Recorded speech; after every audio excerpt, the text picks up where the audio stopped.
नमस्कार साथियों, मैं मनीष भारती संस्कृति आईएएस प्लेटफॉर्म पर आप सभी साथियों का स्वागत करता हूं। साथियों, आज इस लेक्चर पे हम बात करने वाले हैं वह दरअसल एक ऐसा मुद्दा है जो कि भारतीय न्यायपालिका से तो जुड़ा हुआ है ही, इसके अलावा भारतीय राजनीति से जुड़ा हुआ है।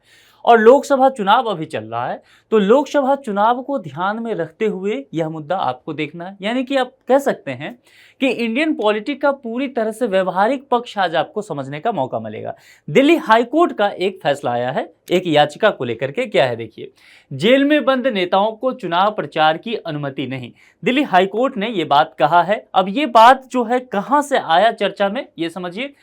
दिल्ली हाईकोर्ट का कहना है कि जेल में बंद नेताओं को चुनाव प्रचार में भाग लेने संबंधी याचिका जो है लॉ स्टूडेंट अमरजीत गुप्ता द्वारा दायर किया गया था, ये दिल्ली हाईकोर्ट में। इसके 2 जजों की खंडपीठ ने इस याचिका पर सुनवाई की। 2 जज कौन है? कार्यवाहक मुख्य न्यायाधीश मनमोहन और न्यायमूर्ति मनमीत प्रीतम सिंह अरोरा, ये 2 जज हैं। अब देखिए यहां पर ये मामला क्यों चर्चा में है, सबसे पहले ये भी समझ लीजिए। जैसे ही लोकसभा चुनाव जो है उसकी घोषणा की गई चुनाव आयोग के द्वारा, घोषणा करते ही एमसीसी लग जाता है, मॉडल कोड ऑफ कंडक्ट, यानी कि आदर्श आचार संहिता। अब आदर्श आचार संहिता लगने के बाद आप देख रहे होंगे इस बार क्या हुआ है, विभिन्न केंद्रीय एजेंसियों के द्वारा कुछ नेताओं की गिरफ्तारी भी की गई है, जिसमें दिल्ली के मुख्यमंत्री अरविंद केजरीवाल एक बड़ा नाम है। अब इस बात को लेकर के काफी हाई तौबा भी मचा है। और इस याचिका में याचिकाकर्ता जो लॉ स्टूडेंट है, इसने यह पक्ष रखा है कि जब आदर्श आचार संहिता लागू हो जाए तब इस बात की कोशिश की जाए, ये बात हिदायत दिया जाए, मतलब जितने भी एजेंसियां हैं उनको, कि किसी भी नेता की गिरफ्तारी ना की जाए। क्योंकि इससे क्या हो सकता है, सत्ता पक्ष में जो लोग बैठे होंगे उनके हित की साधन होगा ये, और जो विपक्ष के नेता होंगे, जो विपक्ष का दल होगा, वो हतोत्साहित होगा और चुनाव पर इसका असर पड़ेगा। तो ठीक है, यह नियति तो जो भी याचिका दायर किया गया लॉ स्टूडेंट का, उसकी जो आप कह सकते हैं इंटेंशन उसका सही था। लेकिन यहां पर न्यायालय ने जब इस मुद्दे पर गौर किया और फिर 2 न्यायाधीश की खंडपीठ ने जब सुनवाई की, और सुनवाई के दौरान जो बातें कही है वह बहुत समझने की बात है, हमारे लिए गौर करने की बात है। क्या क्या हुआ है देखिए, न्यायालय के अनुसार अगर ऐसी व्यवस्था बना दी गई तो आतंकवादी दाऊद इब्राहिम भी चुनाव प्रचार में शामिल हो जाएगा। ठीक है, अब दाऊद इब्राहिम देखिए इसमें एंट्री मार लिया, और ये न्यायालय के द्वारा ही कहा गया है कि अगर आप कहते हैं कि जो व्यक्ति जेल में है, ठीक है, जेल में बंद है, और उसे आप कह सकते हैं कि ये चुनाव प्रचार में भाग ले। अच्छा, इसमें एक मांग किया गया कि यह जो है ऑनलाइन हो जाए। ठीक है, ये ऑनलाइन हो जाए ये व्यवस्था, यानी कि चुनाव आयोग जो है इसकी पूरी व्यवस्था कर दे। ठीक है, ऑनलाइन करे, और इसमें यह कहा गया कि चुनाव आयोग ही इसकी पूरी व्यवस्था कर दे, बंदोबस्त कर ले। जेल के अंदर ही रह करके वो व्यक्ति लाइव आकर के रैलियों को संबोधित कर सकता है, या अपने वीडियो संदेश वह भेज सकता है। तो इसी पे यहाँ पर कोर्ट ने कहा कि फिर तो जो दाऊद इब्राहिम है वह भी कर सकता है यहाँ पर प्रचार आकर के, तो बहुत सारे ऐसे आतंकवादी आ जाएंगे, ऑनलाइन प्रचार करने लग जाएंगे, और इस तरह से फिर चुनाव आयोग ही उनके लिए व्यवस्था कर रही है। तो ये बहुत व्यवहारिक नहीं लगता है। खंडपीठ के द्वारा और क्या कहा गया है, तो खंडपीठ यहाँ पर यह कहती हुई नजर आई है कि जो पॉलिसी मेकिंग का काम होता है ना, नीति निर्माण का काम, वह जुडिशियरी नहीं किया करती है, उसके लिए पार्लियामेंट है। ठीक है, यानी कि देखिए यहां पर शक्ति के पृथक्करण सिद्धांत को भी आपको समझना पड़ेगा। ठीक है, तो शक्ति के पृथक्करण सिद्धांत क्या कहता है कि विधायिका होगी जो कि नीति निर्माण करेगी, कार्यपालिका होगी जो कि नीति निर्माण विधायिका के द्वारा करके दिया जाएगा, उसको इंप्लीमेंट करने का काम करेगी, धरातल पे उतारेगी, और न्यायपालिका होगी। न्यायपालिका किस लिए होगी? जो विधि बनाया गया है और कार्यपालिका के द्वारा जिसको कराया जा रहा है, यदि उसमें किसी ने अवरोध डाला, उस कार्य को नहीं किया, या फिर उसमें बाधा डालने की कोशिश की गई, गैर कानूनी काम किया गया, तब फिर न्यायपालिका के समक्ष यहाँ पर मुद्दा आएगा, और न्यायपालिका देखेगी कि क्या सही है क्या गलत है, उसके अनुसार ही वह कार्रवाई करेगी। तो यह शक्ति के पृथक्करण का सिद्धांत होता है। तो यही बात यहाँ पर जो है याचिकाकर्ता, चूंकि देखिए लॉ स्टूडेंट है, और ये अच्छी बात है कि आजकल लॉ स्टूडेंट जो हैं वह बहुत एक्टिव हो रहे हैं।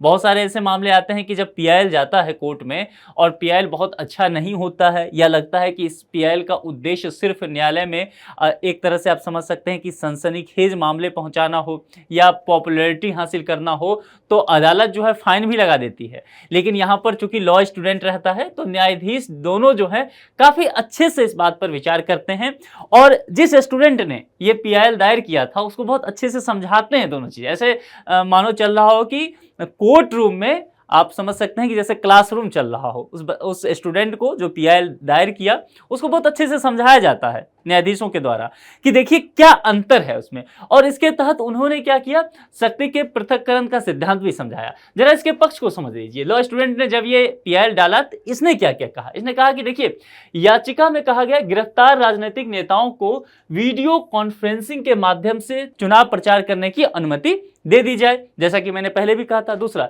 इसके लिए न्यायालय से चुनाव आयोग को एक ऐसा तंत्र बनाने संबंधी आदेश देने की मांग की गई। इसने कहा न्यायालय से कि आप चुनाव आयोग को एक ऐसा आदेश दीजिए कि जो एक सिस्टम पूरा डेवलप कर ले और जेल के अंदर ही कोई व्यक्ति रह करके चुनाव प्रचार कर सकता है वीडियो कॉन्फ्रेंसिंग के द्वारा। आदर्श आचार संहिता की घोषणा के पश्चात किसी राजनीतिक नेता को गिरफ्तारी नहीं की जानी चाहिए, यह भी इसके द्वारा कहा गया। अब यहां पर देखिए ये जो दिल्ली हाईकोर्ट का फैसला आया है, मैंने पहले भी कहा कि कोर्ट रूम ऐसा लगा मानो कि क्लासरूम में तब्दील हो गया हो। तो यहां पर आपको यह देखना है कि दिल्ली हाईकोर्ट के दोनों न्यायाधीश क्या क्या बताए हैं और फिर उसको समझेंगे हम लोग। बहुत दिलचस्प है ये।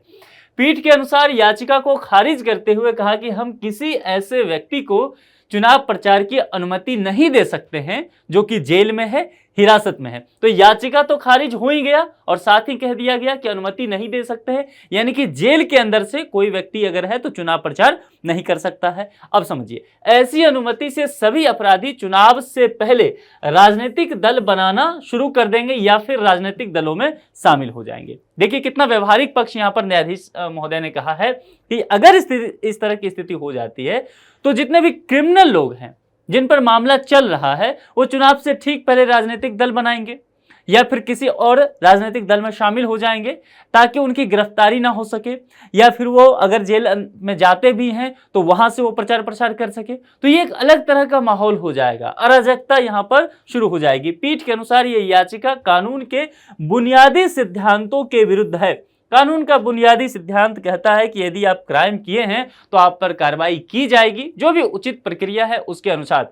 तो यहां पर कोई विशेष छूट नहीं दिया जा सकता है। विधि के समक्ष समानता का भाव है ना, तो फिर आपको किसी विशेष प्रकार का छूट इस मामले में नहीं दिया जाएगा। और फिर जैसा कि एमसीसी को लेकर के कहा गया था, मॉडल कोड ऑफ कंडक्ट को लेकर के लॉ स्टूडेंट ने, तो इससे संबंधित बातें कहा गया कि आदर्श चुनाव संहिता से कानून का शासन खत्म नहीं किया जा सकता। आप ये नहीं कह सकते कि एमसीसी अगर लागू हो गया है चुनाव की तारीखों की घोषणा होते हुए तो इसका मतलब ये नहीं है कि देश भर से कानून का राज खत्म हो जाएगा।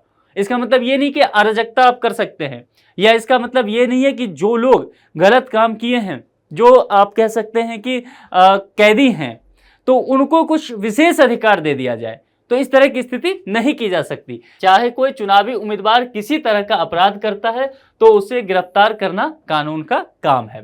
पीठ के अनुसार ये याचिका न्यायालय को राजनीतिक गतिरोध में शामिल करने का प्रयास है। यहाँ कहा गया कि देखिए इसी बात को यहाँ पर कहा गया न्यायालय ने, और फिर समझाया कि आप शक्ति पृथक्करण का सिद्धांत भूल रहे हैं। लॉ स्टूडेंट से कहा आप चाह रहे हैं कि जुडिशियरी जो है वो पॉलिटिक्स में शामिल हो जाए, ये चीजें नहीं हो सकता है। आप इस बात का ध्यान रखिए कि न्यायपालिका का काम कुछ और है, ये काम जो है वो विधायिका का है, पार्लियामेंट का है।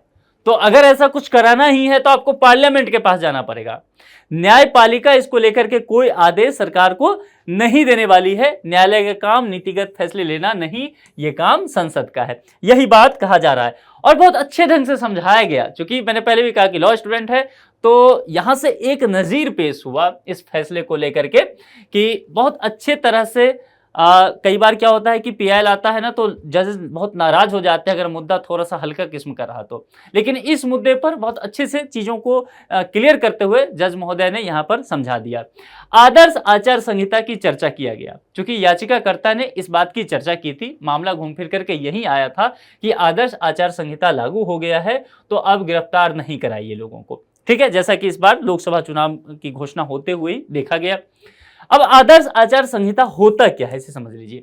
भारत निर्वाचन आयोग ने स्वतंत्र एवं निष्पक्ष निर्वाचन सुनिश्चित कराने हेतु चुनावों में राजनीतिक दलों और उम्मीदवारों के मार्गदर्शन के लिए कुछ नियम कायदे बनाए हैं। दरअसल ये नियम कायदे आया कहां से, तो ये केरल से आया था। 1960 के दशक में इसकी शुरुआत हुई और आप कह सकते हैं कि उस वक्त के जो राजनेता थे वहां के, तो उन्होंने खुद ये तय किया था कि हम लोग मिल बैठ करके कुछ ऐसा नियम कानून बना लेंगे कि उसके दायरे में रहते हुए ही चुनाव प्रचार भी करेंगे, उसके दायरे में रहते हुए हम राजनीतिक कार्यक्रम करेंगे ताकि किसी तरह की परेशानी ना हो। बाद में इसमें बहुत सारे कानून और जुड़ते गए और चुनाव आयोग एक तरह से इसे अमली जामा पहनाने लगा। ठीक है, तो जैसे ही क्या होता है कि चुनाव आयोग प्रेस कॉन्फ्रेंस करती है, तारीखों की घोषणा की जाती है, जैसे चुनावी प्रक्रिया आगे बढ़ता है, स्वतः ही अपने आप में समझ लीजिए आदर्श आचार संहिता लागू हो जाता है और ये तब तक लागू रहता है जब तक चुनाव की पूरी प्रक्रिया समाप्त नहीं हो जाती है। ठीक है, तो इसमें कई तरह की चीजें जो है समय के साथ और नियम कानून ऐड होता चला गया। राजनीतिक दलों ने इन्हें मानने के लिए आम सहमति दी है। यही बात मैंने कहा कि आम सहमति मिला है, सभी राजनीतिक दल इस बात को मानने के लिए तैयार हैं। अब यहां एक प्रश्न आता है कि क्या आदर्श आचार संहिता संविधान में कहीं है? देखिए, संविधान में कहीं भी इस तरह की चीजें वर्णित नहीं है। यह व्यवहारिक स्वरूप है इंडियन पॉलिटी का। ठीक है, तथा वे इसके सिद्धांतों का पालन करने के लिए भी प्रतिबद्ध हैं। इसलिए सभी राजनेता देखते होंगे, विभिन्न पार्टियों के नेता देखते होंगे, जब भी चुनाव शुरू हो जाता है और कुछ भी उन्हें लगता है कि विपक्षी पार्टी के द्वारा या किन्हीं के द्वारा कोई अनैतिक कार्य किया गया है, तो वो फिर चुनाव आयोग के पास पहुंच जाते हैं और उनसे शिकायत करते हैं कि चुनाव प्रचार के दौरान उन्होंने आदर्श आचार संहिता का उल्लंघन किया है। और फिर चुनाव आयोग क्या करती है, जिन पर कार्रवाई करनी है, जिनकी शिकायत की गई है, जांच कर लेती है। अगर जांच सही पाया जाता है तो फिर क्या करती है, नोटिस देती है, कारण बताओ नोटिस। और फिर अगर जवाब संतुष्टदायक नहीं होता है तो फिर कार्रवाई भी करती है।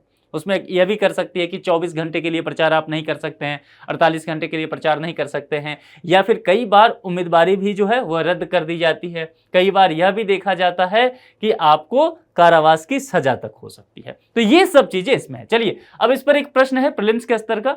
निम्नलिखित कथनों में से असत्य कथन का चयन कीजिए, यानी कि गलत कथन 4 यहां पर दिया हुआ है। संविधान के अनुच्छेद 324 के अंतर्गत चुनाव आयोग के गठन किया गया है। आदर्श आचार संहिता को चुनाव से पहले न्यायालय द्वारा जारी किया जाता है। आदर्श आचार संहिता का उद्देश्य देश में स्वतंत्र एवं निष्पक्ष निर्वाचन सुनिश्चित करना है। केंद्रीय चुनाव आयोग लोकसभा, राज्यसभा और विधानसभा चुनाव के साथ स्थानीय चुनाव भी संपन्न करवाता है। ये 4 यहां पर विकल्प दिया गया है, 4 में से कोई एक विकल्प ही होगा। यहां पर देखिए क्या कहा गया, असत्य कथन है। असत्य कथन मतलब गलत, तो जो भी गलत कथन होगा वही इस प्रश्न का सही जवाब हो जाएगा। ठीक है, तो आप चयन करके कमेंट बॉक्स में जरूर लिखिए। जो याचिका आया था इस बार दिल्ली हाईकोर्ट के समक्ष, क्या आपको लगता है कि ये याचिका सिर्फ अपनी प्रसिद्धि पाने के लिए दी गई थी, या फिर ये याचिका वाकई जरूरी था? क्योंकि निश्चित तौर पर हम देख रहे हैं कि जैसे मॉडल कोड ऑफ कंडक्ट लागू हुआ और उसके बाद बीच के दिनों में कई राजनेता जो हैं अरेस्ट कर लिए गए। ठीक है, तो एक निश्चित तौर पर यह कहा तो जाता ही है, विपक्षी पार्टियों के द्वारा भी ये कहा गया कि ये राजनीतिक दबाव बनाने की कोशिश की जा रही है सत्ता पक्ष के द्वारा। इस विषय में आप क्या सोचते हैं, अपने विचार कमेंट बॉक्स में जरूर लिखिए। आज के इस लेक्चर में इतना ही। किसी दूसरे लेक्चर में किसी दूसरे मुद्दे के साथ मुलाकात होगी। अपना बेहद ख्याल रखिए। Thank you.